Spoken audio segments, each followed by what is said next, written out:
मैं जितेश जोगी फिर आया हूँ अपनी नया चैप्टर, नई क्लास। अपना चैप्टर है 7th का 7 नंबर का, जिसके अंदर हम पढ़ेंगे एसी थ्योरी, मतलब प्रत्यावर्ती धारा सिद्धांत। तो आज हम अपना नया चैप्टर स्टार्ट कर रहे हैं, उसकी नई क्लास स्टार्ट कर रहे हैं। तो एसी थ्योरी के अंदर हम पढ़ेंगे कि एसी धारा क्या होती है, इसके गुण क्या क्या होते हैं, और उसके अंदर इसके जो निम्न पद है प्रत्यावर्ती धारा सिद्धांत के जो पद है, जैसे पीक मान कौन सा हुआ, पीक वैल्यू कौन सी हुई, आरएमएस मान कौन सा, पीक फैक्टर मान कौन सा हुआ, शुद्ध प्रेरकीय परिपथ कौन सा हुआ, शुद्ध धारितीय परिपथ, तो ये सब हम इसके अंदर पढ़ेंगे। तो आज अपना पहला ही क्लास है, उसका पहला टॉपिक मैं आपको बता रहा हूँ कि एसी थ्योरी का परिचय क्या क्या होता है। तो सबसे पहले मैं बात करूं एसी विद्युत धारा की, अल्टरनेटिंग करंट की, प्रत्यावर्ती धारा सिद्धांत की। तो वह विद्युत धारा जो समय के साथ निरंतर दिशा में परिवर्तित होती रहती है, वह कहलाती है प्रत्यावर्ती विद्युत धारा। तो अब इसके अंतर्गत बात करेंगे कि हम, ये तो इंट्रोडक्शन हो गया। तो इसके अंदर और बात करूं तो आज के युग में, वर्तमान समय में प्रत्येक देश में विद्युत धारा के द्वारा ही अपनी आपूर्ति, अपनी पूर्ण जो संपूर्णता जो विद्युत धारा है वो एसी से ही प्राप्त की जा रही है। तो अब ये इसका इंट्रोडक्शन हो गया।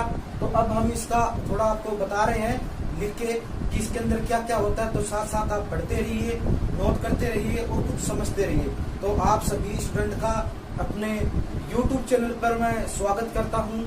मैं जितेश जोगी लेके आया हूँ नई क्लास, तो थोड़ा ध्यान से पढ़िएगा, बहुत ही इम्पोर्टेंट है अपने आने वाले सेमेस्टर में, या कहूँ मैं अपनी जितनी भी प्रकार की जॉबें हैं, जितनी भी कंपटीशन एग्जाम है, उन सब में ये सबसे इम्पोर्टेंट लेसन है। तो थोड़ा ध्यान से पढ़िएगा।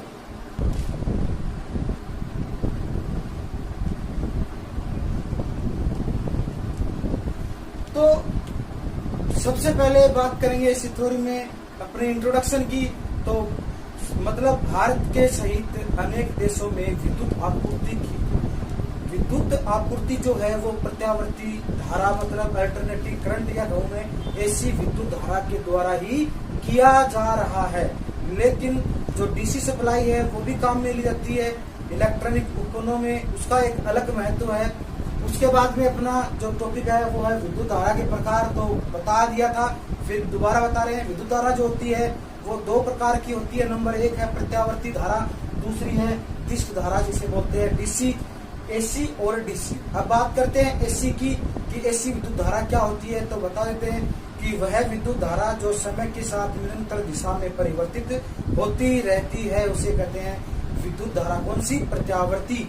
और जो नियत चलती रहती है, मतलब जो समय के साथ दिशा में परिवर्तित नहीं होती, उसे बोलते हैं दिष्ट धारा, जिसे बोलते हैं डायरेक्ट करंट, डीसी सप्लाई। ठीक है। तो अब हम एक एक इसकी समझ रहे हैं, तो थोड़ा ध्यान से देखिए।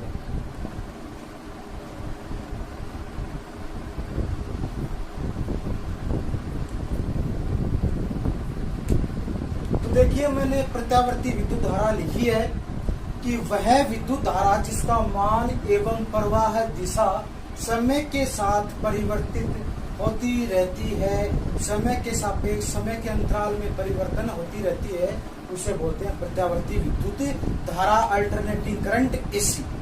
अब जो एसी है उसके मैंने तरंग रूप बताए हैं। तो देखो, पहला है ज्या तरंग, दूसरा है स्क्वायर तरंग, जिसे बोलते हैं वर्गाकार तरंग, एंड नेक्स्ट है जो अपनी वो है आरादंत या बोलते हैं साटुथ तरंग। तो इसमें ये 0 वैल्यू है, ये प्लस है, ये माइनस है, ये आई की धारा है, ये टी का मान है। इसमें भी ये आई है, ये टी है, ये 0 वैल्यू है, इसमें भी ये आई है, टी है, 0 वैल्यू है। अब अगर मैं दूसरी बात कहूं तो मैं ये बोल सकता हूं कि अल्टरनेटर व ऑसिलेटर के द्वारा प्राप्त की जाने वाली विद्युत धारा प्रत्यावर्ती विद्युत धारा कहलाती है। तो ये मैंने आपको 2 डेफिनेशन बता दी है। तो इसमें से आप कोई भी एक याद कर सकते हैं या दोनों भी कर सकते हैं। इसके वर्ग जो तरंग के रूप हैं वो मैंने बता दिए। अब इसके बाद में अपना नेक्स्ट टॉपिक।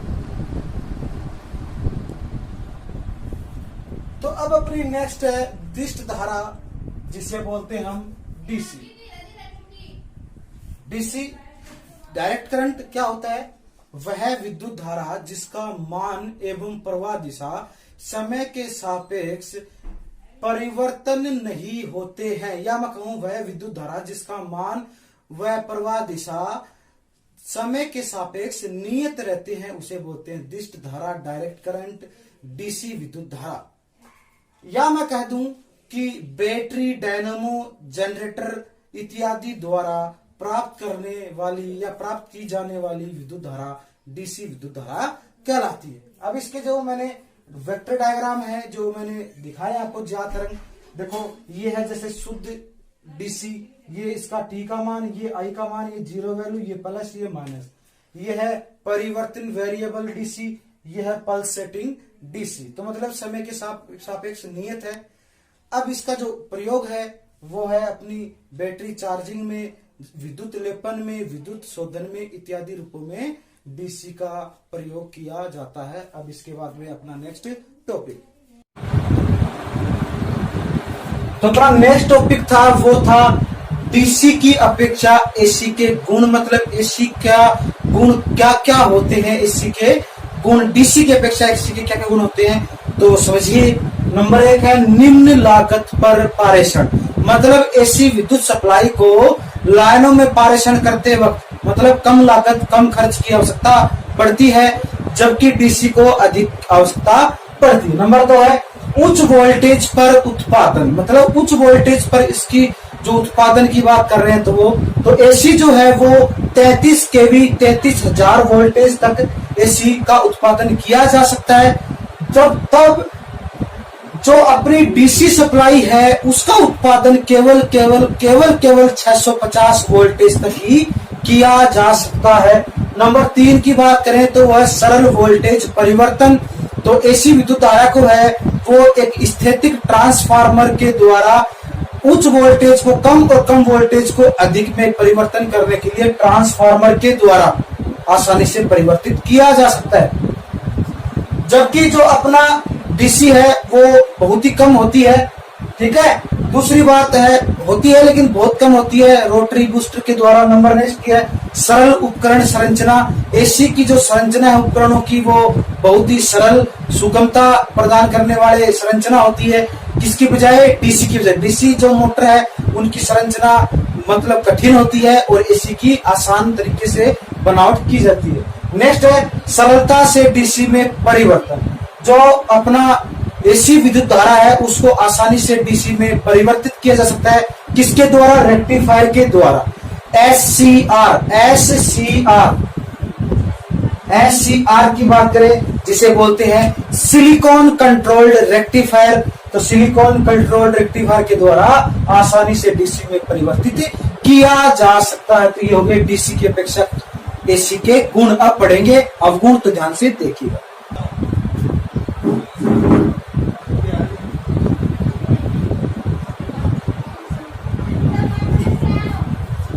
तो बात करें अपनी डीसी की अपेक्षा एसी के अवगुण, मतलब क्या क्या दोष है, क्या क्या अवगुण है। तो बात कर रहे हैं नंबर 1 की बात करेंगे तो सीमित चुंबकीय प्रभाव, मतलब एसी में है चुंबकीय प्रभाव जो है वो सीमित ही होता है। क्यों?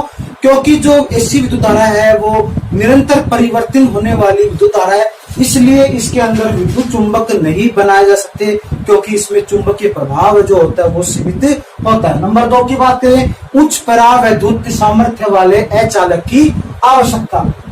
अचालक की आवश्यकता का तात्पर्य है कि उच्च वोल्टेज होने के कारण विद्युत लाइनों में पारेषण हेतु जो विद्युत केबल्स है उनके अंदर उच्च सामर्थ्य वाले अचालक की आवश्यकता पड़ती है, क्योंकि ऐसी विद्युत धारा है उसकी जो विद्युत की जो वोल्टेज है वो अधिक होती है, इसलिए उच्च परावैद्युत सामर्थ्य वाले अचालक की आवश्यकता पड़ती है।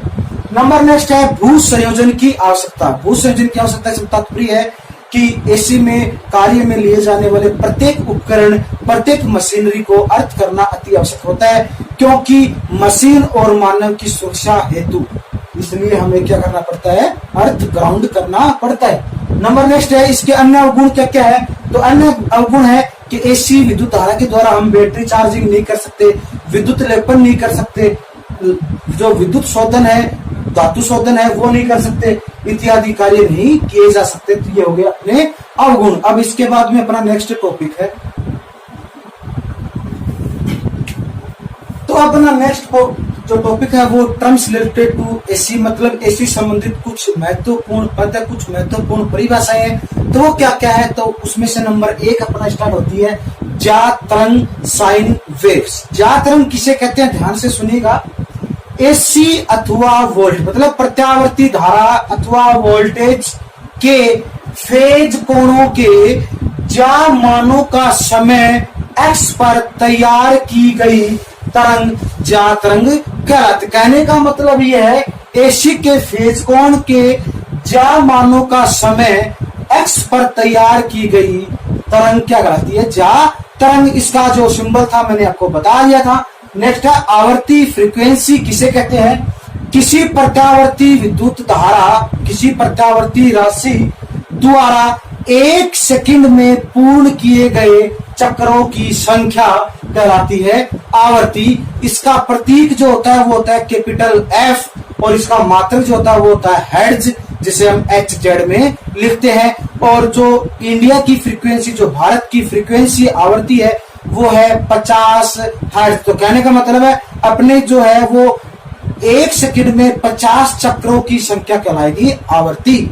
नेक्स्ट है चक्कर किसे कहते हैं, तो चक्कर किसे कहते हैं, किसी प्रत्यावर्ती राशि के मान और दिशा के एक पूर्ण परिवर्तन को चक्कर कहते हैं। मतलब कोई प्रत्यावर्ती राशि है उसके मान और दिशा के एक चक्कर पूर्ण होने में जो परिवर्तन आएगा उसे क्या कहेंगे, चक्कर। अब दूसरी बात करूं कि प्रत्यावर्ती जो राशि है उसका एक चक्कर पूरा होने में जो कोण बनेगा वो 300 डिग्री का कोण परिवर्तन होगा। नेक्स्ट है समय अंतराल किसे कहते हैं, प्रत्यावर्ती राशि में होने वाले परिवर्तनों में एक चक्कर को पूर्ण होने में लगा समय। मतलब कोई प्रत्यावर्ती राशि है और उसमें परिवर्तन होगा तो एक चक्कर में पूरा जब होगा तो उसके अंदर जो समय लगेगा उसे बोलेंगे समय अंतराल। इसका जो प्रतीक होता है वो होता है टी और इसका SI जो मात्रक होता है वो होता है सेकेंड। नेक्स्ट अपना तात्कालिक मान इंस्टेंटेनियस वैल्यू किसे कहते हैं, कि किसी प्रत्यावर्ती विद्युत धारा अथवा वोल्टेज पर किसी भी क्षण पर मान उसका तात्कालिक मान कहलाता है। तो ये हो गया अपने टर्म्स रिलेटिव टू एसी। इसके बाद में कुछ और है तो वो ध्यान से पढ़िएगा।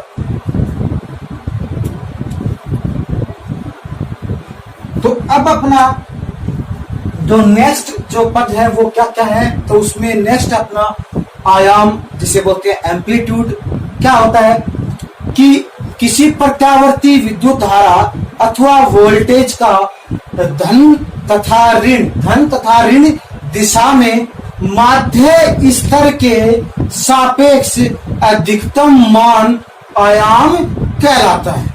नंबर नेक्स्ट है शिखर मान किसे कहते हैं, पीक वैल्यू, कि किसी प्रत्यावर्ती विद्युत धारा का अथवा वोल्टेज का धन तथा ऋण दिशा में अधिकतम मान ही उसका शिखर मान कहलाता है। नेक्स्ट है वर्ग माध्य मूल मान जिसे बोलते हैं रूट मीन स्क्वायर या बोलते हैं शॉर्ट में RMS वैल्यू किसे कहते हैं।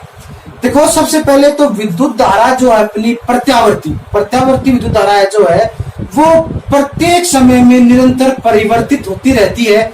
तो परिवर्तित होने वाले मतलब जो परिवर्तन जब होगी वो, तो उसमें कहने का मतलब है कि मापन एवं गणनाओं में, तो कहने का मतलब है मापन एवं गणनाओं में प्रत्यावर्ती धारा का प्रयोग किया गया मान RMS मान कहलाता है। इसका जो सूत्र है वो देखिए IRMS बराबर अंडर रूट I1 की स्क्वायर प्लस I2 की स्क्वायर प्लस I3 की square plus dash dash dash IN की स्क्वायर, ये होगा इसका RMS वैल्यू। नेक्स्ट है IRMS का जो मेन जो RMS मान जो होता है वो 0.7071 मैक्सिमम इसकी वैल्यू है।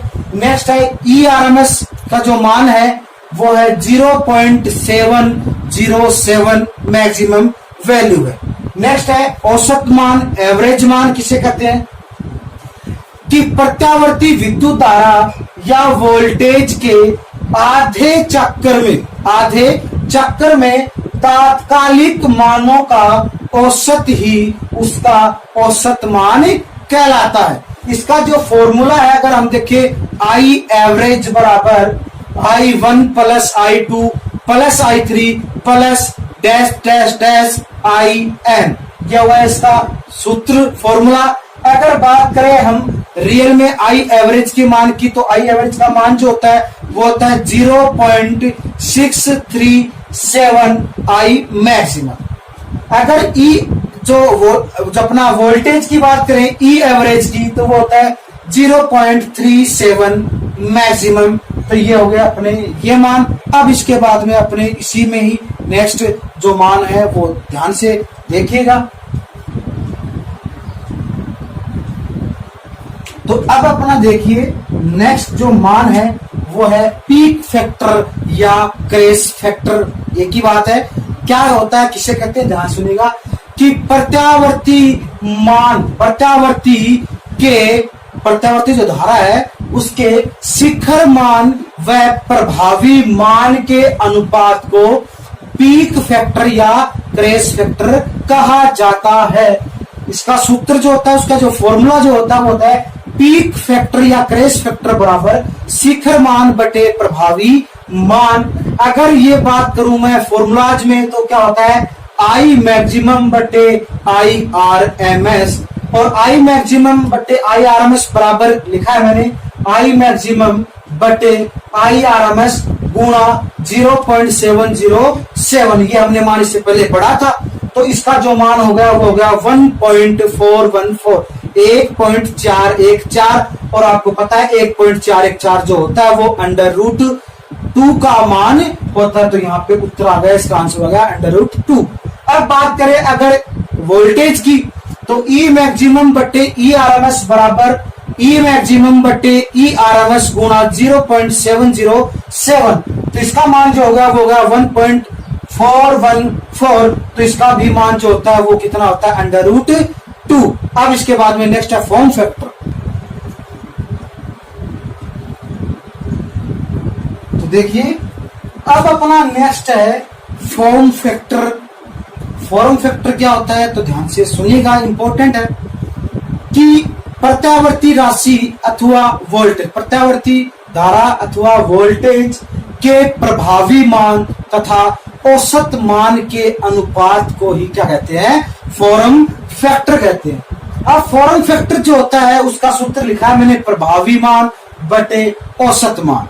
अब इसकी बात करें अगर वैल्यू की, तो वो है फॉर्म फैक्टर को हमने दर्शाया है कैपिटल के से। तो के बराबर आई आर एम एस बटे आई एवरेज बराबर कर दिया मैंने आई मैक्सिमम गुणा 0.707 बटे आई मैक्सिमम गुणा 0.637। तो अपना उत्तर आएगा 1.11। ये आ गया अपनी आई की वैल्यू। नेक्स्ट बात करें अगर वोल्टेज की, तो वही बात है के बराबर ई आर एम एस बटे ई एवरेज बराबर ई मैक्सिमम गुणा 0.707 बटे ई मैक्सिमम गुणा 0.637। तो अपना मान आएगा वही 1.11। तो कहने का मतलब ये हो गया कि अपना जो फॉर्म फैक्टर का मान है, के का मान है, वो हो गया अपना 1.11। ये हो गया अपना फॉर्म फैक्टर। नेक्स्ट बात करें फेज की। फेज किसे कहते हैं, तो फेज कहते हैं कि दो प्रत्यावर्ती राशियों की मध्य सापेक्ष स्थिति फेज कहलाती है। मतलब किसी दो प्रत्यावर्ती राशि है उसके मध्य की जो सापेक्ष स्थिति होगी वो कहलाएगी अपनी फेज। अब जो अपनी दो राशि जो मैं बता रहा हूं, वो दो राशि जो कौन सी है, वो दो राशि है विद्युत धारा और वोल्टेज आई और वी। तो ये होगा अपना फेज। अब इसके बाद में अपना नेक्स्ट कौन सा है वो देखिए।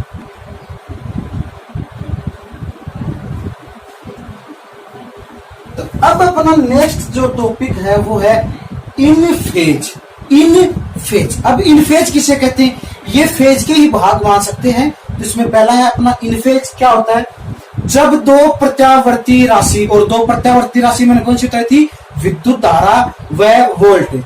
जब दो प्रत्यावर्ती राशि, कहने का मतलब है कि विद्युत धारा वोल्टेज साथ साथ घटती बढ़ती हुई, मतलब घटती बढ़ती हुई अब एक ही समय पर अपने शिखर मान पर पहुंचती है। मतलब दो प्रत्यावर्ती राशि वोल्टेज एवं विद्युत धारा एक साथ घटती बढ़ती हुई अपने शिखर मान पर पहुंचती है तो उसे कहते हैं इन फेज। तो मैंने वेक्टर डायग्राम बनाया है।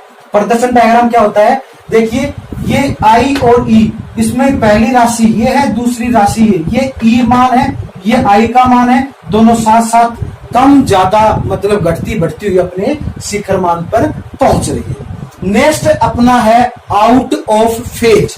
आउट ऑफ फेज किसे कहते हैं, वही बात है जब दो प्रत्यावर्ती राशि, कहने का मतलब विद्युत धारा वोल्टेज एक साथ घटती बढ़ती हुई, एक साथ घटती बढ़ती हुई कुछ अंशों के अंतर पर, मतलब उसके दोनों के बीच में कुछ अंशों पर अंतर, जिसे बोलेंगे हम थीटा कोण, कुछ अंशों के अंतर पर अपने शिखर मान पर पहुंचती है, उसे बोलते हैं आउट ऑफ फेज। देखिए ये दो वही राशि है, अपने शिखर मान पे पहुंच रही है लेकिन घटती बढ़ती। ये मैंने कुछ इसके अंश बनाए हैं और इसका एक वेक्टर डायग्राम ये बनाया है, इसमें ये थीटा कोण, तो ये होगी अपनी आउट ऑफ फेज। अब इसके अंदर एक बात सुनिएगा, अगर आउट ऑफ फेज में जो फेज का अंतर, मतलब थीटा बराबर अपना 90 डिग्री बन रहा है, कितना बन रहा है 90 डिग्री, तो उसे बोलेंगे क्वाड्रेचर। क्वाड्रेचर क्या बोलेंगे, क्वाड्रेचर। और अगर थीटा का मान जो है वो 180 डिग्री है तो उसे बोलेंगे एंटी फेज। ये आपके पास दो इंपॉर्टेंट बात है, अगर आउट ऑफ फेज में थीटा का मान 90 डिग्री बन रहा है तो उस राशि को बोलेंगे क्वाड्रेचर, और अगर थीटा का मान 180 बन रहा है, 180 डिग्री बन रहा है तो उसे बोलेंगे एंटी फेज। देख लिए मैंने लिख दिया। अब इसके बाद में अपना नेक्स्ट टॉपिक,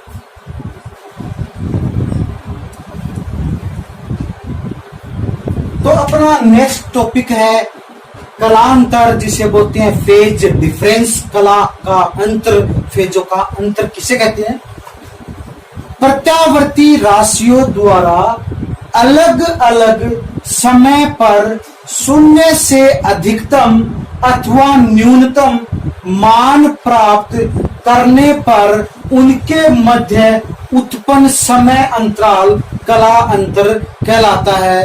तो कहने का मतलब है कोई दो प्रत्यावर्ती राशि है और वो अलग अलग समय पर शून्य से तो अधिकतम व न्यूनतम, अधिकतम शून्य से अधिकतम या न्यूनतम मान प्राप्त करने पर उनके मध्य जो समय का अंतराल उत्पन्न होगा उसे बोलेंगे कला अंतर। इसे हम फाई से प्रदर्शित करते हैं, लिखते हैं। नेक्स्ट है अग्रगामी राशि। अग्रगामी राशि किसे कहते हैं, तो सुनिए, वह प्रत्यावर्ती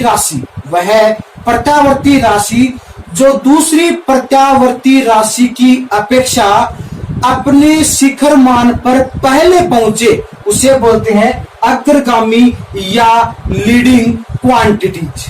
ठीक है। अब पश्चगामी राशि किसे कहते हैं, तो पश्चगामी कहते हैं वह प्रत्यावर्ती राशि जो दूसरी प्रत्यावर्ती राशि की अपेक्षा अपने शिखर मान पर बाद में पहुंचे उसे बोलते हैं पश्चगामी या लीडिंग क्वांटिटीज। ये होगा तुम्हारा अग्रगामी व पश्चगामी। एंड लास्ट जो अपना पॉइंट है वो है विद्युत धारा का वेग। Very important for this topic. तो विद्युत धारा का वेग जो होता है वो बहुत ही इंपॉर्टेंट है, इससे पहले भी कई बार आ चुका है। तो विद्युत धारा का वेग जो होता है वो प्रकाशीय तरंग, उष्मीय तरंग व रेडियो तरंगों के बराबर होता है। तो विद्युत का जो धारा का जो वेग है वो होता है 3 गुणा 10 की पावर 8 मीटर प्रति सेकंड। 3 गुणा 10 की पावर 8 मीटर प्रति सेकंड। तो कहने का मतलब प्रकाशीय, उष्मीय, रेडियो तरंगों के वेग के बराबर होता है विद्युत धारा का वेग। इसका जो सूत्र होता है वो होता है V बराबर F गुणा लेमड़ा। V बराबर F गुणा लैम्डा मतलब v मतलब वेलोसिटी वेग, f बराबर आवर्ती और इसका मतलब है तरंग धैर्य। तो ये हो गया अपना आज का पूरा कंप्लीट पॉइंट। अब अपनी चैप्टर 7 की जो पहली क्लास थी वो यहीं पर समाप्त होती है। तो इसके बाद में हम मिलेंगे अपनी इसी चैप्टर की नेक्स्ट क्लास में। तो मैं जितेश जोगी अपनी चैप्टर 7 की पहली क्लास यही समाप्त करता हूं और मिलते हैं अपने नेक्स्ट क्लास में। तो आप सभी स्टूडेंट का धन्यवाद YouTube चैनल देखने के लिए। आप इसी प्रकार देखते रहिए, पढ़ते रहिए, सीखते रहिए और अगर आपको कुछ समस्या आ रही है तो मुझे कमेंट करके पूछते रहिए। आप सभी लोगों का धन्यवाद, आप सभी स्टूडेंटों का धन्यवाद। मिलते हैं अपनी नेक्स्ट नई क्लास।